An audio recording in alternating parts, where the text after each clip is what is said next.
Welcome to the Addictive Mind Plus, the podcast where recovery, mental health, and wellness take the front seat. I'm Duane Osterlind, and joining me is my co-host, Eric Osterlind, known for his insightful work on the Stuck Brain podcast. In each episode, we'll dive into actionable, small steps to help those in recovery journey further along the path to wellness. Our conversations are designed to be concise, typically around 15 minutes, though we may occasionally delve deeper when the topic demands it. Our goal, to provide you with practical advice grounded in real experiences and expert insights to empower your recovery journey. So whether you're on a break, on a walk, or just taking a moment for yourself, join us as we explore the many facets of recovery and mental health, one small step at a time.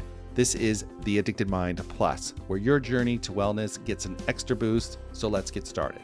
Hello, everybody. Welcome to the Addictive Mind Plus. We are on to another episode, and today I think we got something great in store for you. We are going to talk about the 3-circle plan and using that in your recovery. Yeah, which I love because the 3-circle plan even helps with not just substance addiction, but behavioral addictions like overeating, sex and porn abuse, stuff like that.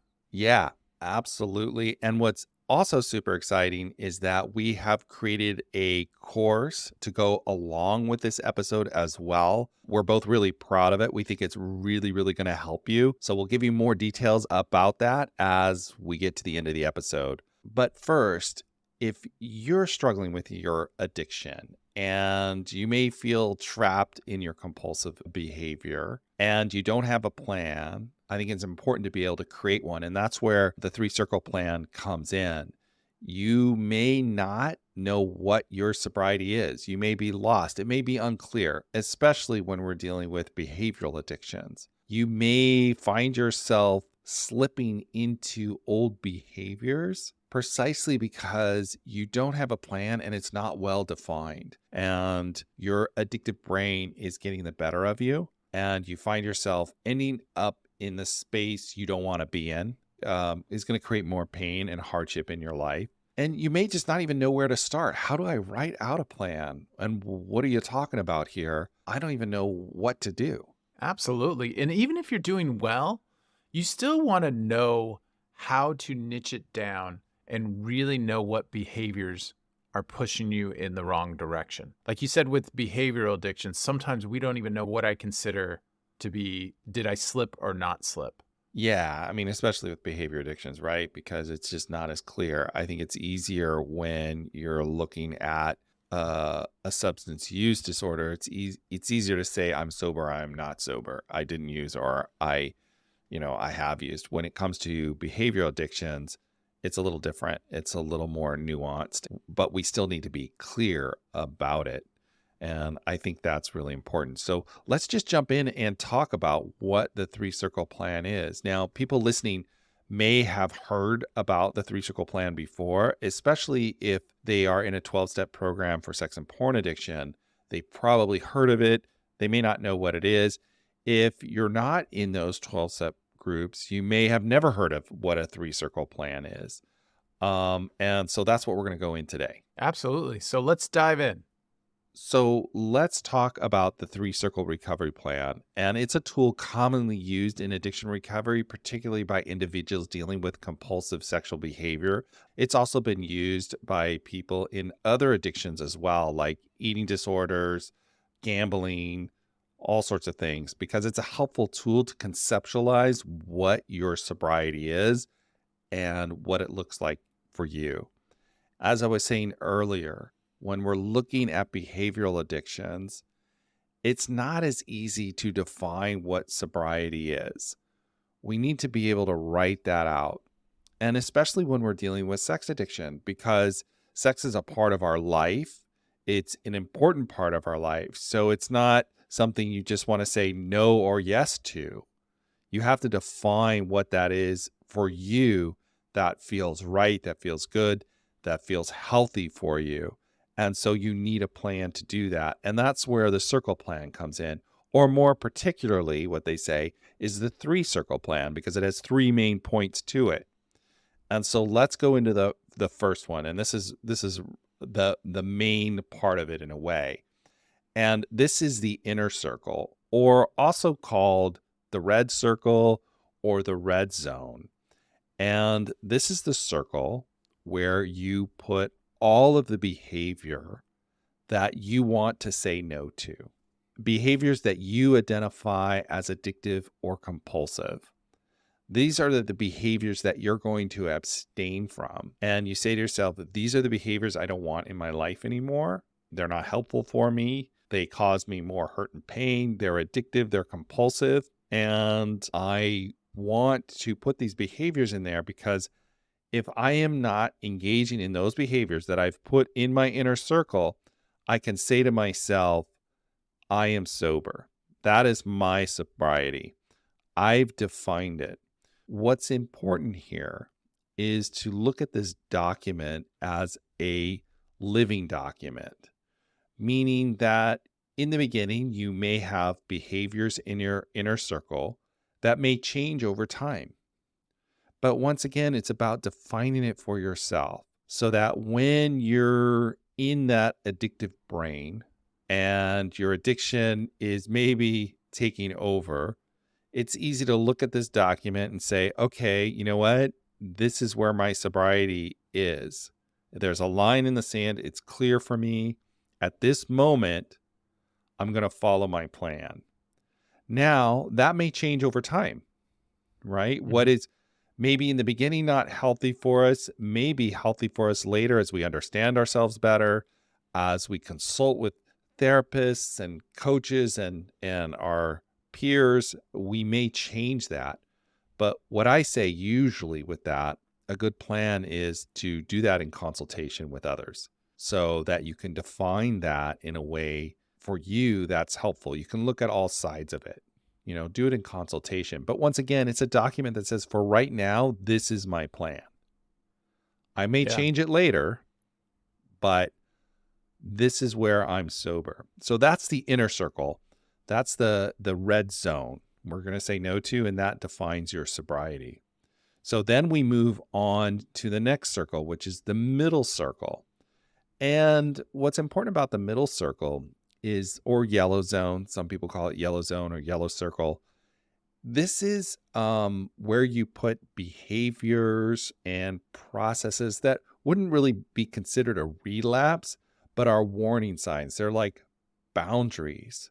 You put the things in here that could lead you to your inner circle. So it's important to be able to define those as well, especially in behavioral addictions, because you want to know, hey, I'm not relapsing, but I have to be aware that this behavior that I have in here could be risky to me. And an example might be, if you're struggling with sex addiction, and maybe someone's struggling out there with, a strip club or something, and that strip club is on the road back to your house, and that's how you would act out. And you would say to yourself, I have to be aware driving down that street is a trigger for me. I haven't done anything wrong if I drive down the street, but it's a warning sign for me that says, this isn't maybe a good idea. Maybe I should do something different. Also, what people put in their middle circle as well are certain emotions or feelings that they're really struggling with that lead to relapse. If they're feeling really lonely or hurt or sad or tired, that might be something they want to put in their middle circle as well. It's a warning zone. Be careful, be aware. And I think that is really, really helpful in recovery, in any recovery, because it helps you say, hey, I need to be aware that I may act out of my addiction because I'm in a certain circumstance. Yeah. And in your opinion, Duane, isn't the yellow circle kind of the most, I mean, they're all important, but the yellow circle is kind of the most important to dive into? I think so. I think it's also the harder of the three in some ways because it's a Mhm. little more nuanced and you have to really pay attention to it because it's what's going to keep you sober, or what you've defined in your first circle as sobriety. It's going to keep you sober. And so that's really important. And it takes some time to think about this. Once again, as I was saying earlier, this is a living document. This is something that grows with you as you move through your recovery. And I think it's an easy way to do it and to look at it. So you have those zones together. But then we get into the third circle. And the third circle, also called the green zone or the green circle, is where we put things that are positive for us, that help uplift our recovery. A lot of times when we're in addiction, addiction has taken everything.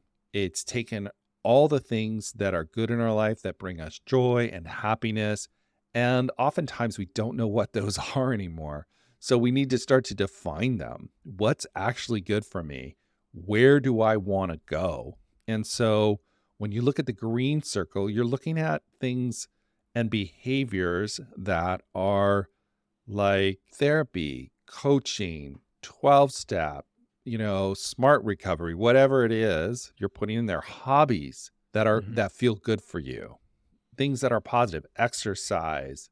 You want to really craft that for yourself because you need to add that to your recovery because you're saying no to these other things that you were using to cope.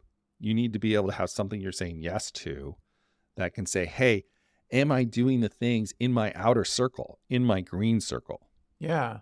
And I love this because it's so insightful. And what I mean by that is the analogy is that it's a stoplight, Yeah. right? So Yeah. green is go, yellow is, hey, watch out, be cautious in these zones. And then red is absolute stop. I'm not doing that. And it simplifies it, it gives us direction, which is so important in sobriety, especially behavioral addictions like you're talking about, because it's so hard to know, did I relapse, did I not? Because you need food to a certain extent. So there's eating disorders out there, Yeah. and like you said, we need healthy sex life as well. That's important. Yeah, absolutely. And, the hard part though is writing this out, is Mhm. crafting it and making it.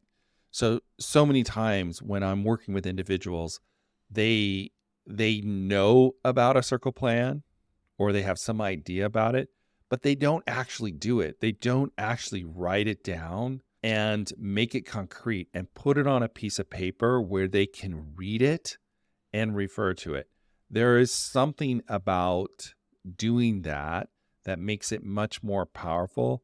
A lot of people can say, "Oh, I'll just do it in my head. I'll just think about it. I'll just, I got it in my head." But I think both you and I know this from our own experience Yep. and working in this field. There is something about putting pen to paper, writing it down, but there's a lot of roadblocks to doing Yeah. that keep us stuck. Like, oh, I don't know. Am I supposed to write this or write that? When you're looking at your red circle, should I put this in that? Should I put that in that? I don't know. And that's where people get stuck a lot of the times is they don't take the time to do it and really write it out and craft it. Because once you have it, it is the best tool for accountability out there because it's easy when someone says, when your sponsor asks you, are you sober? You can look at your plan and say yes or no. If your therapist says, how are you doing in your recovery? You can look at your plan and you can say yes or no, I'm doing good or I'm not doing good. Yeah. It actually gives you a tool to do that and judge your own performance. So there's this great asset of personal accountability, accountability to others, and you use this as this powerful tool to help you look at your life and make a judgment. It's not just based on emotion and feelings, but concrete evidence. You can say yes or no, I'm doing well, or I need support. So there's also another part I want to talk about that I think is really important as well. And it's an addition to the classic three circle plan, and that is the fourth circle. Now, if you're dealing with sex and porn addiction and you're in a relationship, you're going to be dealing with betrayal trauma, and the repair of that. And so, what's been added to the classic three circle plan is the fourth circle. And this comes out of the work of Omar Minwala. And it adds a relational component to your recovery plan. So, the fourth circle or blue zone is about relationships. And it gets you to ask the question to yourself, how does my recovery plan impact others in my life? So it takes the three circle plan and makes it more relational. And this is a really important component as well. And we're going to go into that in more detail in the course, but it's something to be aware of and something to think about because in this circle, you bring in that important relational element and you ask yourself, yeah, once again, how does this impact the people around me?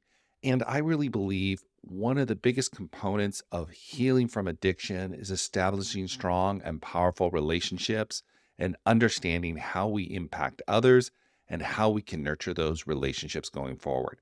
So I wanted to bring that up. That's not part of the original circle plan, but if you're dealing with a relationship, this is a component you want to add as well. And we go into that in the course too. We don't have time to go into it here, but that's a really added benefit too. And once again, it's about living a conscious life that feels good for you because you have it defined. Yeah.